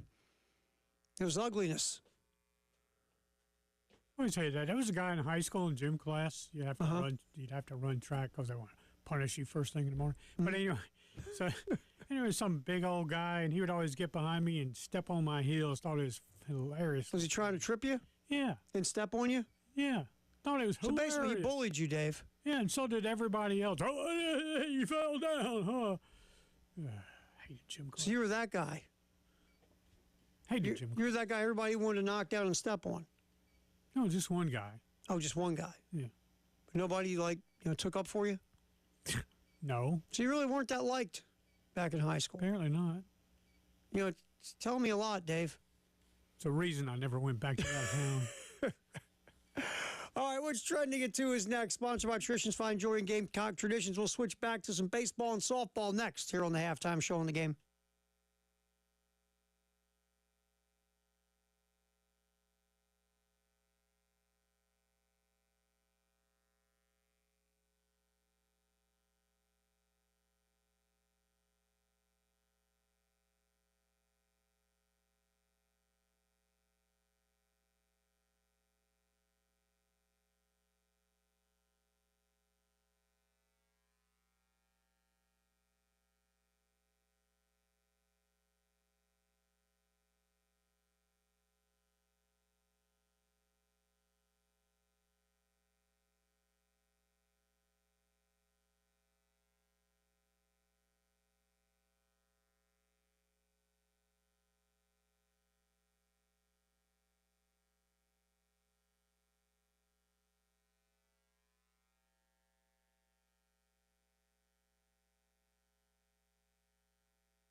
Oh, it's the halftime show. Terry Ford, David Ayer punching the buttons as we roll up until 3 o'clock here on the game. What's trending at 2? Lots of baseball and softball. Get you caught up. And we'll throw a little basketball in too. And a little Braves. We're going to be busy here in the next couple of segments. Obviously, a downer of a weekend for South Carolina softball. It doesn't ruin what was a great season. It was a bummer. It was tough if you're a Gamecocks fan. You win game 1 easily. Game 2, you're up by 3 going into the 7th. UCLA gets a game-winning home run, though, so instead of going off to the College World Series because you were 1 out away, now you got to play game 3. And then South Carolina loses game 3. UCLA goes off to the College World Series. The women's and South Carolina finishes up their season. Coach Chastain Woodard was speaking post-game. And let's get to cut 5, Dave, about the season overall was a success. And again, losing the way South Carolina did, yeah, it gives you a little bad taste. But overall, a phenomenal season in year number 1 for Chastain Woodard and the women's softball team. Cut 5. It's hard. I think the older I get and the more experience I have, I think the game is so much bigger. Like, our purpose this year was so much bigger. Just everything that we did, the success that we had. I mean, it'll stick with me for a long time that we came short. I can tell you that. I can say that. I will hold on to that for a while. But I just really want to evaluate the year, and it's like, okay, like, at the end of the day, what are the things that kept us so out of Oklahoma? Like, what are those things? And really evaluate that. And the staff and I will, we'll have those conversations about, okay, how can we get better? And, you do your best not to put yourself in this position ever again. So, but yeah, I mean, I think you just have to move on in some ways, but you also have to learn from the full year. And, I have so much pride and so much gratitude for the success that we did have. And I definitely want to celebrate that with my family. My husband is here, Robert, and, just being able to celebrate it with the staff, I think, is also really important, because it is a lot of work, and we did have a lot of success when people really didn't think we would. There's a lot of really great things in that. So it's hard. You have to balance it all. This profession is really tough. I want to be a really great example to the players and everyone here that, you can have it all, you can be it all. So it'll probably take me through the summer to achieve everything I just said, but we'll get there before school starts in the fall. Yeah, I mean, you've laid the groundwork, right? The foundation. Look, it's a year-to-year thing, every sport in college now, right? So, yeah, I mean, the softball team still has a solid core of players to get things rolling for next year. You got to go to the portal, add a pitcher, an outfielder, maybe a second baseman, but you're set up okay for next year. So, Coach Chastain Woodard, looking back at a successful season, and then let's go to cut 4, Dave, about the immediate focus as the offseason begins. Because, again, there's still work to do to fill in some holes on this team, even though they should be ranked pretty decent in the 2026 preseason rankings. But hit cut 4, Dave. Yeah, my focus right now is on the current team and the players downstairs. We owe them that, and I owe them my full heart, and just helping them with their emotions right now. I mean, I remember what it's like, as a player, for your season to end. And the emotions of that are tough. No, you cannot anticipate how you feel in that moment. And so my focus is on them today. And obviously we'll have end of the year meetings, traditional end of the year meetings, this upcoming week, and, just close out everything, all the business side of what we're doing. And, but the staff and I will quickly move on to, focusing on next year's roster, because we have to, because the portal's already open, and, there's a lot of activity going on with that. So, I'll make sure that we give these players and this team all of that they deserve over the next 48, 72 hours, and making sure that they're in a good place as they all go their way on the summer. because they'll all start different things that they have planned. But we'll move on quickly to the roster for next year because we do have a tall task in front of us to build the roster for the fall. Yeah, I mean, you got some pieces to fill in, but you got a good core coming back. And South Carolina should be just sitting pretty well in the preseason top 25 for next year. So excellent work by Coach Chastain Woodard and that whole coaching staff and that whole softball squad. A very pleasant surprise for year one. I mean, they were picked last by, different folks going into the season. So it would have been great if you could have gone from last to the college, the Women's College World Series. That didn't work, but that's okay. You're getting one out away from getting there. And if you looked at it, the field is set. And once again, the SEC is very well represented. You got Florida, you got Texas, you got Tennessee, you got Oklahoma, Ole Miss. So you have, 5 of the 8? Also in there is Texas Tech, Oregon, UCLA. So he could have had even a 6th SEC team if South Carolina could have pulled that W. All right, speaking of the NCAA tournament, a record 13 SEC teams are selected for the baseball tournament for the men's side. It is a record amount of teams. The SEC, since top 4 seeds, has earned the top 4 seeds and 6 top 7 seeds in the 64-team field. The SEC tournament champion Vanderbilt was selected as the number one overall seed, followed by regular season champion Texas. Then you had Arkansas getting a 3 seed, Auburn a 4, LSU earned a 6, Georgia a 7, Ole Miss a 10, Tennessee a 14. Other SEC schools earning bids: Bama, Florida, Kentucky, Mississippi State, and Oklahoma. Now, in case you missed the top 16 seeds nationally, again, Vandy, Texas, Arkansas, Auburn, North Carolina, LSU, Georgia, Oregon State, Florida State, Ole Miss, Clemson, Oregon, Coastal Carolina, also Tennessee, UCLA, and Southern Miss. So there are your 16. Obviously, South Carolina this year, not there.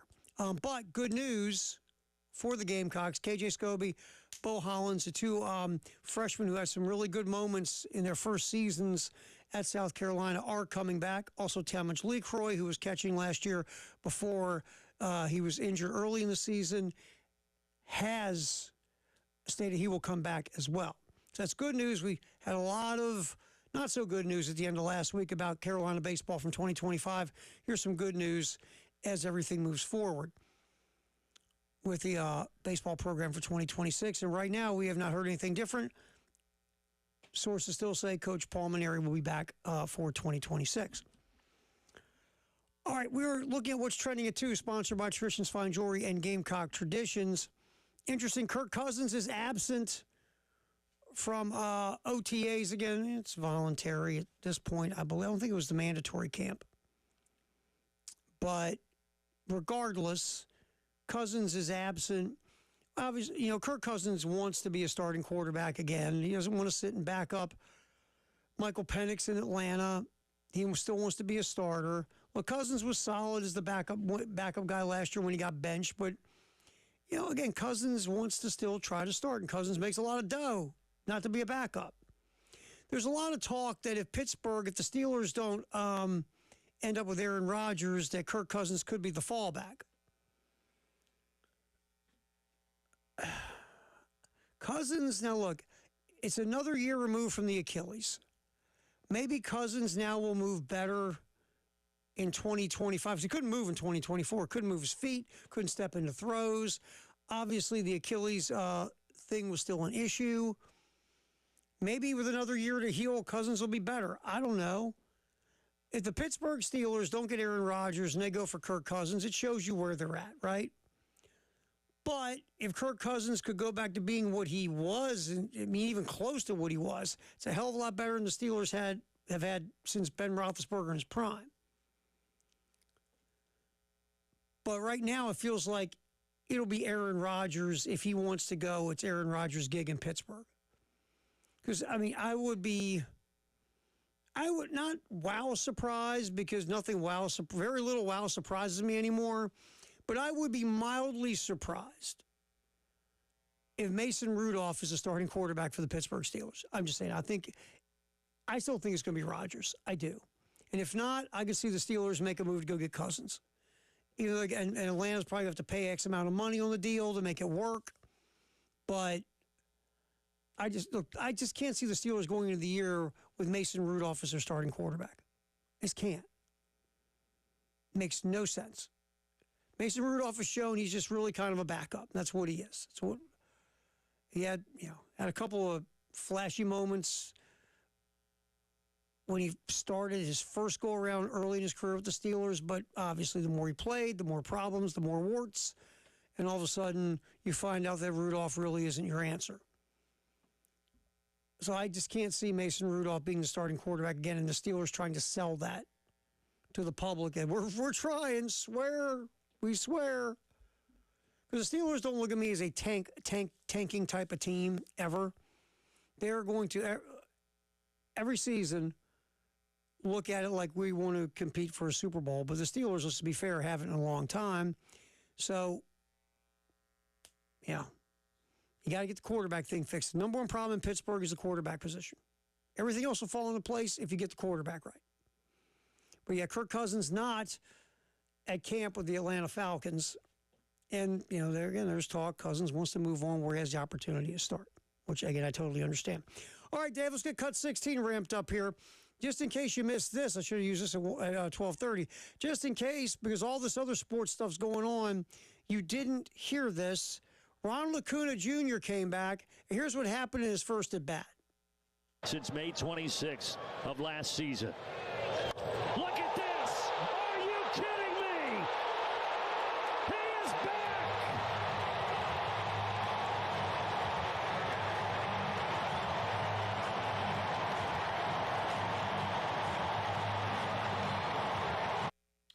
Ronald Acuna Jr. in his first at bat went yard. He's been out with the ACL issue, and Ronald Acuna Jr. comes up, hits a home run his first at bat. So far, again, it's early. Acuna Jr. is 4 for 12, couple of homers. So he's getting it going. He's getting it back together, Ronald Acuna Jr., and the Braves need it. They need all the help they can get. They're a little bit under 500 still. There's other things that have to get better, but if you could get Ronald Acuna Jr. back to being Ronald Acuna Jr., that would be fantastic for the Atlanta Braves.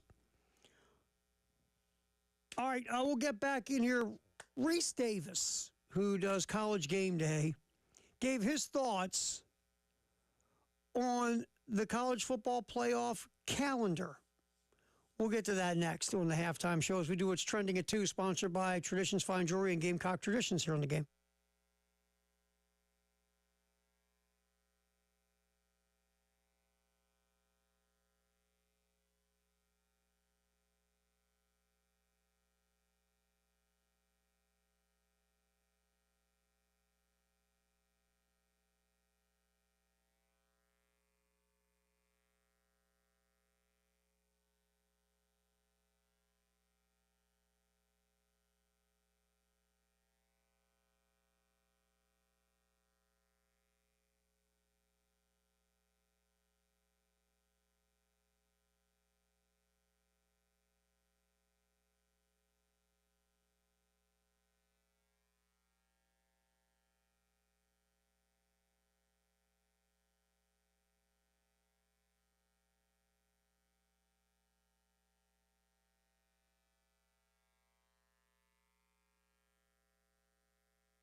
All right, what's trending at 2, sponsored by Traditions Fine Jewelry and Gamecock Traditions. Let's get to Reese Davis. This is interesting. Reese Davis from College Game Day on ESPN was asked about the calendar. And Davis talks about how dumb it is that every college football playoff uses a new calendar year rather than the year of the season it represents. Here's Reese Davis. Can I interrupt something before you go there? That's what we should do. What you just said, year 13, year 14. I know it's sort of like Super Bowl, but the dumbest thing we do with the college football playoff is play the 24 season and then call it the 2025 college football playoff championship. I have to do those. Completely. I have to do those wrap up shows, where we go back through the playoff and you do the intros. And they always say it, and I refuse to say it that way. I will say college football playoff championship, for the 2024 season or 25 for the 24 season, because that's how you organize it in your mind when you're thinking about the championships.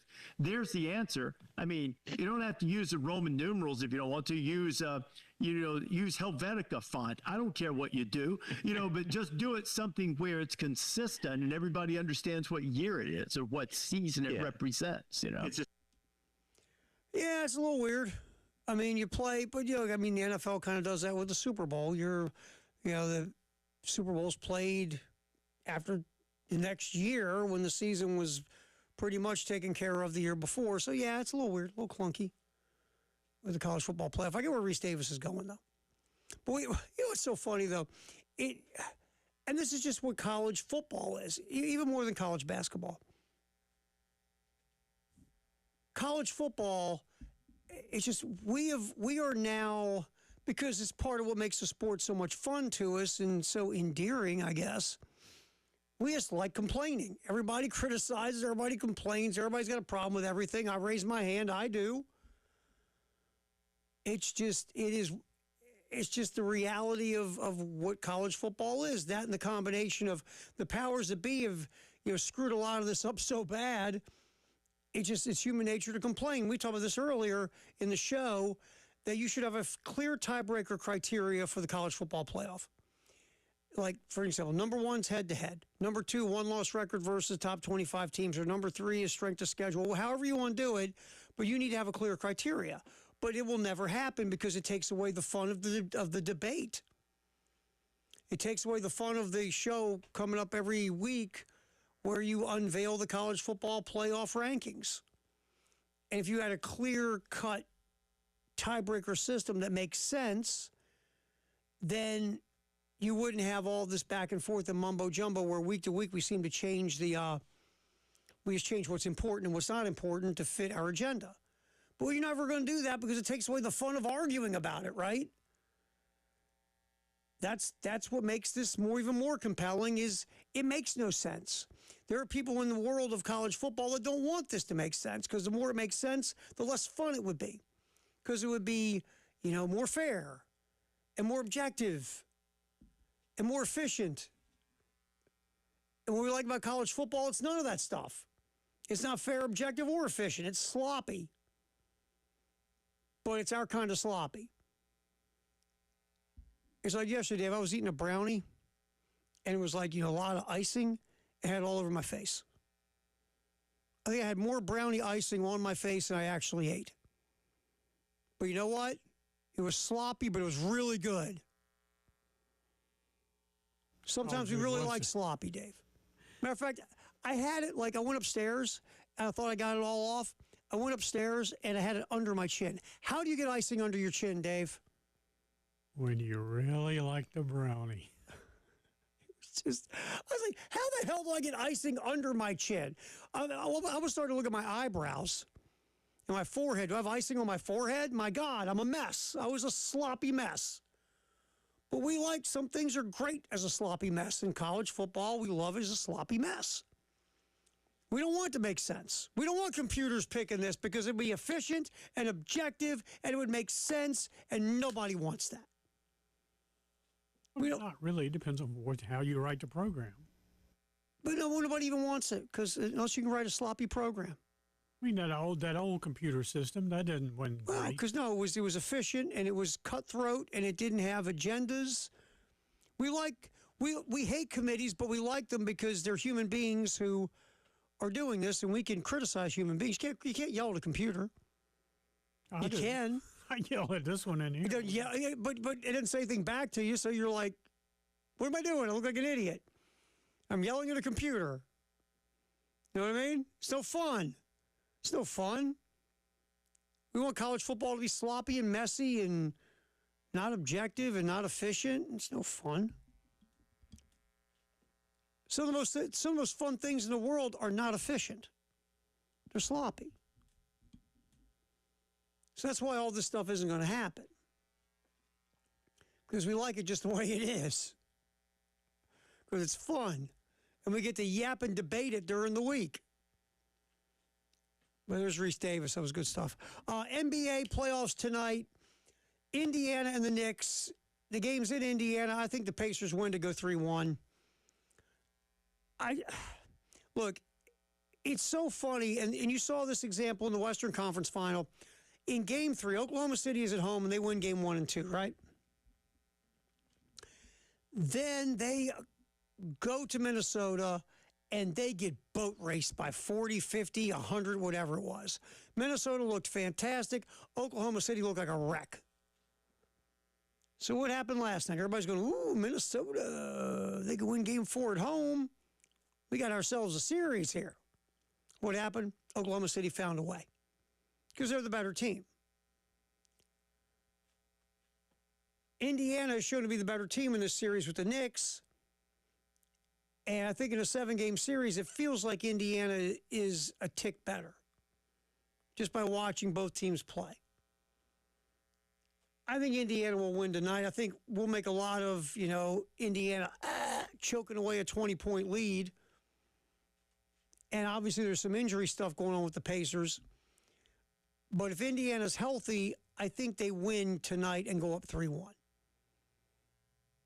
They've just played better in the series than the Knicks. And the Knicks have escaped a lot in this postseason. Eventually, you run out of lives. So if Indiana's healthy, I think they win tonight. We'll see. But that is tonight in the NBA Eastern Conference Finals. And again, Oklahoma City last night goes up 3-1. Greatest day in the history of the world. We look back at the great moments on this day in the history of the world. It's May 27th. That's next here on the Halftime Show. Terry Ford, David Ayer, till 3 on the game.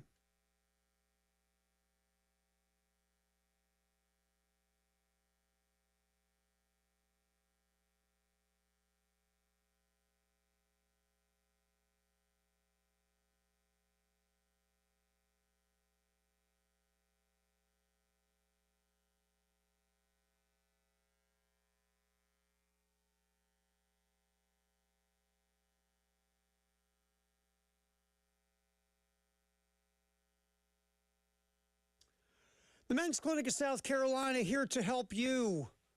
If you're a guy, you're getting older, and it ain't happening anymore. It's just not. You're not as strong at the gym. You don't recover from exercise like you did when you were younger. You can't remember where you lay anything. You're not sleeping like you used to. You have a lack of drive. It could be professionally, sexually, personally, whatever.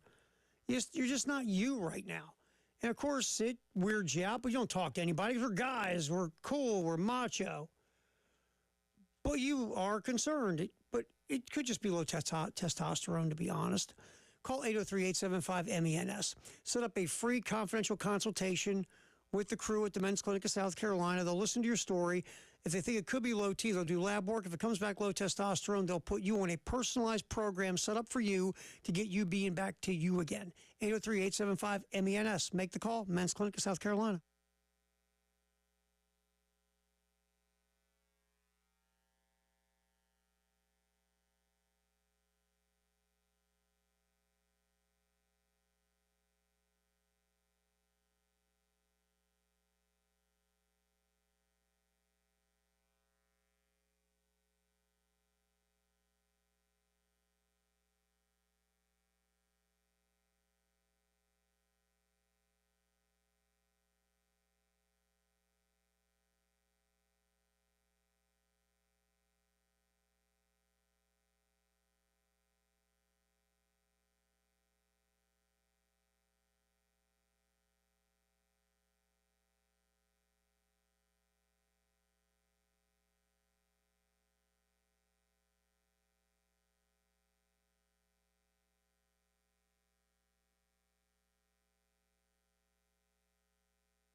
Time for the greatest day in the history of the world, which is May 27th. Here on the halftime show, David Dare punching the buttons. Terry Ford, appreciate you hanging out here on the game. Man, we can go way back, way back. 1823, a $20,000 match race between American Eclipse, representing the North, and Henry, representing the South, is held at Union Course, Long Island, New York. American Eclipse wins in 2 of 3 heats after his original jockey, William Crafts, is replaced by Samuel Purdy before the second heat. The race was witnessed by 60,000 folks and is the first to have been timed by split-second chronometers, which were imported for the event. Well, match race, 1823, Long Island. That should be a Disney movie. That's that. I don't know if we've had anything older than that one, 1823. On the greatest day in the history of the world. Also, on this day, 1968, George Halas retires as head coach of the Chicago Bears. Halas, one of the greatest, he wasn't just a head coach. Halas was the owner, GM, head coach. I mean, he parked cars, he poured beer. Halas did pretty much a little bit of everything with the Chicago Bears. Won championships back in the early days. George Halas had himself a career, and he retired this day in 1968. 1972, Mark Donahoe wins the Indy 500 over two-time defending champion Al Unser with a record average speed. At that time, think about this, 1972, the average speed only, and I put that in air quotes, only, 162.962 miles an hour. That's like the car gliding in neutral now, is how fast those things go. Of course, Al Unser, an iconic Hall of Fame driver, Mark Donahoe beats out Unser in 1972. 1975, the Broad Street Bullies win their second straight Stanley Cup in Philadelphia. They take out the Buffalo Sabres in 6 games. And again, we talked about those Flyers teams in 1974 and 1975. You know, they'd rather punch you in the face than score a goal. But those teams, the Broad Street Bullies, that was when they finally got beat, I think in 76, the league was happy. The NHL did not like their Cup champions being a bunch of dudes who just beat the hell out of people. Well, that was the perception. But you can't win a Stanley Cup if you can't score goals. And you can't stop goals. So, to be fair, they were more than just a bunch of guys beating up people, but that was the perception of those teams back then. 1981, Julius Erving of the Philadelphia 76ers named the NBA's most valuable player. This is really cool. Dr. J became the only player to win the MVP honors in both the NBA and the ABA. Julius Erving was a phenomenal ABA player. Virginia Squires with the Nets. And then, of course, he went to the NBA with the Sixers and then won another MVP award and also an NBA championship in the 80s. 1982, the LA Lakers, despite an 11-day layoff, beat Philadelphia 124-117 in Game 1 of the NBA Finals for their 9th straight win. The 9th straight win sets an NBA record for consecutive wins during one postseason. And, of course, the Lakers go on to win the NBA championship.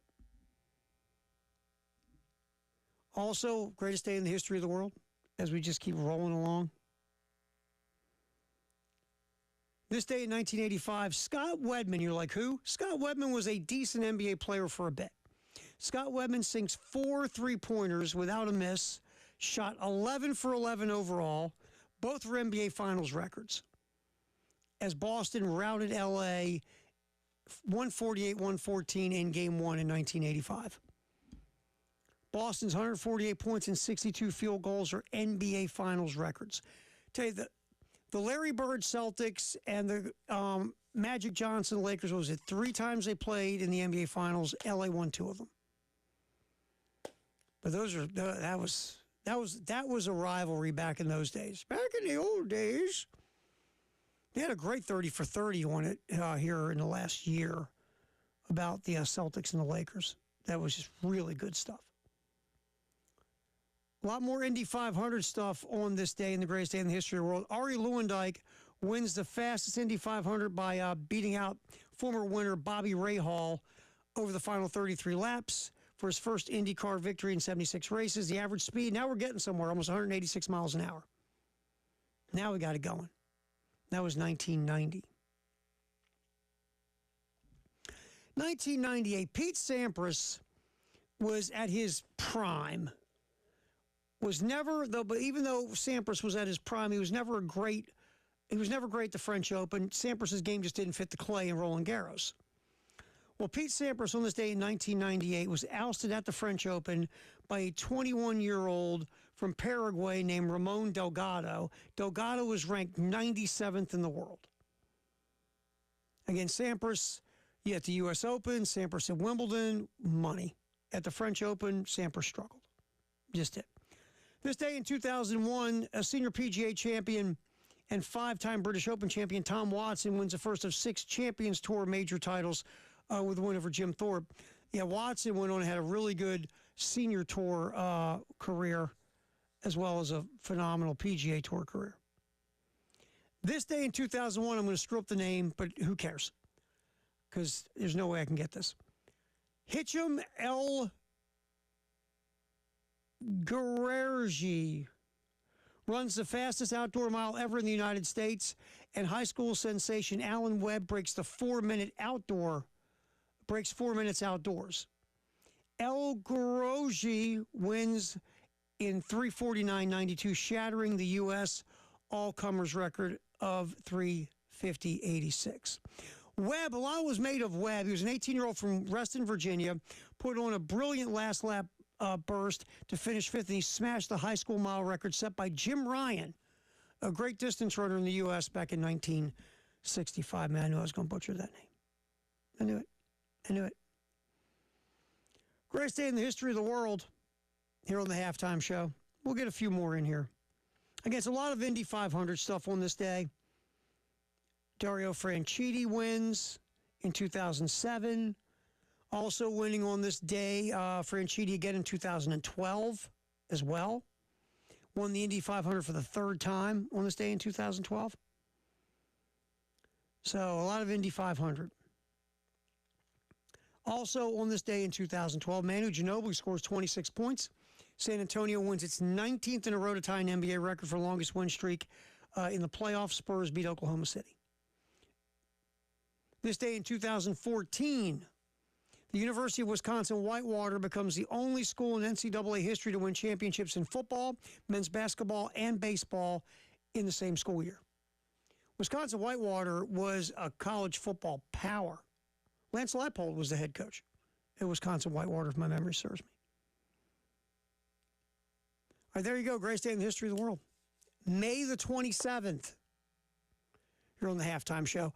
All right, so on Thursday, 9 to noon, at Firehouse Sub in Camden, Gamecock Central Takeover with Wes Mitchell, Chris Clark, Tyler Head, 9 to noon in Camden at the Firehouse Sub. It's our Schroeder's Road Show like we do as much as we can. We love to get out. So that will be this Thursday. Again, that's in Camden at the Firehouse Sub. We always thank our buddy Larry, the owner of Firehouse Subs here in the Midlands, for letting us hang out, eat a lot of Firehouse Subs, and yap on the radio for 3 hours. So again, Schroeder's Towing Roadshow, Thursday, 9 to noon in Camden at the Firehouse Sub. I will pop back in here, our Firehouse Sub text of the hour. Also, our handoff sponsored by Little Pigs on Alpine with the postgame show. That's coming up next. It is the halftime show. Terry Ford, David Dare still awake, we think, up until 3 on the game.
Halftime show, get to wrap this baby up. Hand it off to Jay Phillips and Elijah Campbell in the postgame show. David Cloninger will be hanging around for a couple of segments today with Jay and Elijah. You got Cloninger, half hour today?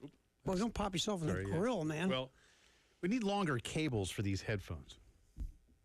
Somebody do something. Nobody else pops themselves in the face like man. You used to pull yours out all the time. Remember that? I had to put the stupid thing back. Don't give me that. I worked with you long enough.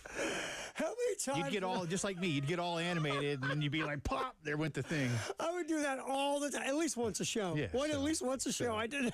Don't tell me nobody else does it. So Cloninger for a couple segments. Yeah, we're going to get into a few things. There's not a lot of hard news to report when it comes to baseball or anything. Oh, sorry, my mic stand continues to be pulled by the moon today or something. Having trouble. A little bit on softball. That was tough to watch. I tell you what. I called it a smash and grab in game 2 by UCLA. I would say what frustrates you is you just won 13 of the 14 innings. Yeah. And you walk away splitting the first 2, and now you got a winner take all. Yeah. And you felt. I mean, look, I'm not saying I predicted it, but boy, you felt probably not real encouraged after seeing that. It just to go to sleep that day, to probably not sleep very much, to know, where you went wrong and things like that. I mean, it's a great season. David and I were talking about it. I'm sure he'll mention it again, but I'll just preview it a little. There's a lot of folks around here who only remember the 1984 football season for the Navy loss. Right. Not the school's first 10-win season. Exactly. and a win in Clemson and a win over a ranked Georgia team. They don't remember that. They remember it, but you don't. It's not the first thing. 2000 baseball, you don't remember 25 conference wins and being a national seed. You remember just a painful, 3-2 loss to Lafayette. Because we always remember the pain, Jay. Well, that's sure, what we do. and that's the pain. I don't disagree. I mean, I've said to you before. Not to take it away from the Gamecocks here too much, but my lowest sports memory is Game 7 in 10th inning 1991 World Series. Absolutely. I'll never. It's awful. And I can just remember, like, as soon as the ball was hit, I was like, well, Braves just lost World Series. It's something like about us sports fans. The pain is a lot worse than like that jubilation of winning. I think you carry the pain with you. I'll give you an example. We have our guy up here, Leo, who works over on B. Leo's a Yankee fan. They've won 77,000 championships. He'll turn the corner and tell you about the ones they didn't lose. Yeah. You know what I mean? It's almost like even when you're a fan of a team that's won more championships than any professional sports franchise in North American history, right. You'll even turn the corner and talk about the ones that got away. Well, you can remember. I mean, Yankee fans hate that. Was it the 0-1, I guess, to Arizona, right? Yeah, the one where if you're not playing the infield in, Gonzalez doesn't get a base hit off Rivera. Yeah. I mean, it was he'll talk about it every now and then. He'll start yapping about that. I go, you got 27 titles. Get in your office. Leave me alone. Yeah. No, I get it. But we do. We always go with the pain. Well, I think even if you're, and I don't put myself in this category as a sports competitor the way some people do, but I know a lot of people, and you do too, that hate losing more than they like winning. So to your point, whether you're a fan or a competitor, but I definitely have some buddies who take losing a lot harder than they enjoy winning. I've gotten better as I've gotten older. When I was younger, I was a maniac when I was younger about losing. But I think two things can be true. You can be bummed over the moment of the loss or that loss, but you can't let it just soil all the good that led through that season to get to that bad, because there was a lot of good to get there, right? Yeah. And I've tried to get better at that. Hey, there was a lot of good to that, man. There was a lot of fun. I enjoyed this win, that win. Yeah, the end sucked, but I can't let it go away because the journey was so good to get there. And I feel that way for as much as again, that 84 season in football, I was in the 8th grade. I mean, so I vividly remember all of it. And I remember, I've said maybe the most memorable play was the Mike Hold pooch kick on 3rd and really long against Georgia that the Bulldogs were not ready for, flipped the field. Carolina held on for a good win. 97 basketball, might be the one. I mean, so many fun wins in that season, especially winning on senior day at Rupp, only one conference loss. but you just remember Coppin. And for me as a Gamecock, guy growing up, I still might tell you, and I think I have, that's probably the worst loss. It's worse than Navy, I think, if only because, again, Navy was followed up with Clemson. Although I got to tell you, Terry, I forget who he hit, but I remember Rusty Hilger Rusty for Oklahoma State. 56 seconds on the clock, and the ball that was caught to score the winning touchdown across the field, but like right in front of me, but on the other side of the field. And I was like, you got to be. So, things. But yeah, I don't mean to do that to Gamecock fans or Braves fans or whatever else. But the softball team had a hell of a season, and to go really from where they were last year to have Ashley come in and give them a new direction. Remember, this team was picked last by a lot of be a national seed. But yeah, man. But that bottom of the seventh. What could have been always keeps you awake. It's going to haunt you. Yeah, always does. It'll haunt you. It always does. So you guys will talk about that. Obviously, any baseball stuff. Scobie and Hollins coming back is a positive development over the weekend. Hollins, he's a kid never from around really here, concerned about. I mean, he's got a father and an uncle that played here. He played high school ball 15 minutes away, if that. So that one didn't surprise. Scobie, I figured, would have some suitors. Florida kid, right? Yeah, I think he's from, I want to say, is he from the Orlando area? Don't quote me on that. But regardless, yeah, Florida kid. But he wants to come back. I'm going to be curious to see what kind of pitching comes back. You're looking at a whole new team next year. Absolutely. There's no question. Oh, no, so you and Cloninger will yip into all that stuff. A little bit of that. Yeah, a little bit of that. Elijah and talk every now and then. The SEC meetings going on, I enjoyed. Greg Sankey doesn't get animated, but you can tell when he's more fired up than typical, and he was yesterday. Yeah, we got a few cuts for you. Yeah, so I thought that was interesting. I'm not torn necessarily. I get what he's trying to do, but in his defense, I'd be tired of the guy taking all the arrows as well when I know I'm not the only guy that should be.